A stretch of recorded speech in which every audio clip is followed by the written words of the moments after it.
And as they say, Gong Si Fa Chai, it's Happy New Year. It's the year of the ox, or should that be bull? Because there's plenty of bull floating around tonight. Beijing has banned the BBC World Service from being heard or seen anywhere around Chinese territory because it doesn't conform to Beijing's view of what media should be.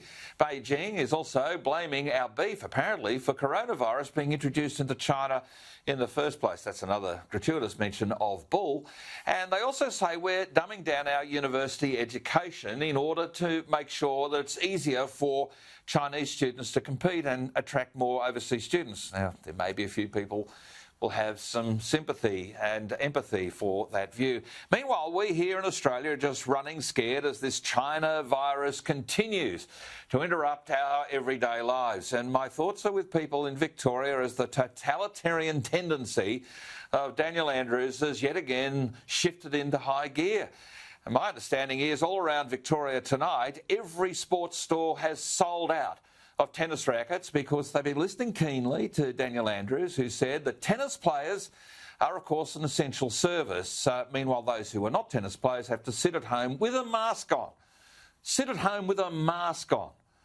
This is ridiculous. We have been scared unnecessarily in many cases, I think, into thinking that everybody dies from this coronavirus, and yet so few have it. Here's a statistic. Victoria, in the past 48 hours, have tested something like 25,000 people, yet less than 20 people have been infected. And if you do your mathematics, that is less than 0.001%, yeah? We're shutting down our second biggest city. Queensland throwing up the border blockade. Western Australia throwing up the border blockade. Thank God for Gladys Berejiklian. She said, I'm going to resist it. I just cannot believe it.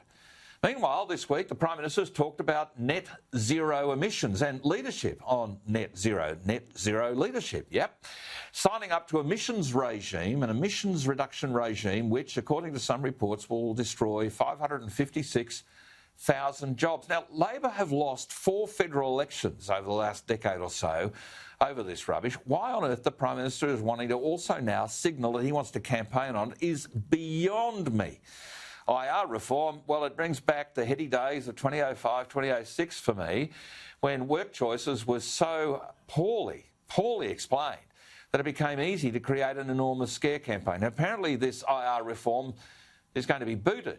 But we do need some sort of need to create more jobs. We have to grow the economy. And what I would hope is that those in Canberra, and indeed, heaven help us, if the state governments could actually do something about it, grow the economy, make it possible for the entrepreneurial class to actually get out there and do stuff unfettered by the way government wants to introduce everything to interrupt our everyday lives.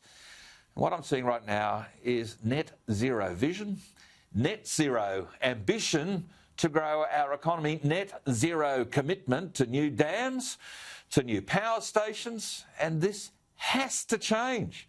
It has to change. We just can't spend our time trying to appease people at international fora or even the new US President Joe Biden, who is also very fired up about this sort of stuff. We just can't try and keep them happy. We've got to actually look out for ourselves. Now, speaking of lefty claptrap, Eddie Maguire, I'm not his biggest fan, but I am not going to be a critic of him. He's the boy from Broadmeadows in Western Melbourne. He's romanced the progressive left for all of his adult life. He's come from Struggle Street. He's become very rich, very famous. He is Eddie everywhere. And Australia needs more Eddie Maguires, not fewer. Yet this enormous pile-on that's occurred to him is just an absolute disgrace. His personal entrepreneurial efforts, yes, he promotes himself incredibly well in everything he cares about, be it the Collingwood football team or Emirates Airlines or Channel 9 or whatever it might happen to be. Eddie is without doubt the sort of person we need more of. He may have spread himself too thin, Eddie everywhere, but we need more people like him. I guess you also need a thicker skin to survive these days. The left woke, the woke left, always arrogantly want to be offended on behalf of others and will attack anybody who slips up, says something wrong and maybe befuddles themselves in the heat of a moment as Eddie did. Leave the man alone. Heavens above, he's got more going for him than most of the people who are criticising him. And the quiet Australians are tonight rightly fed up with all of the things I've just outlined and where we are right now.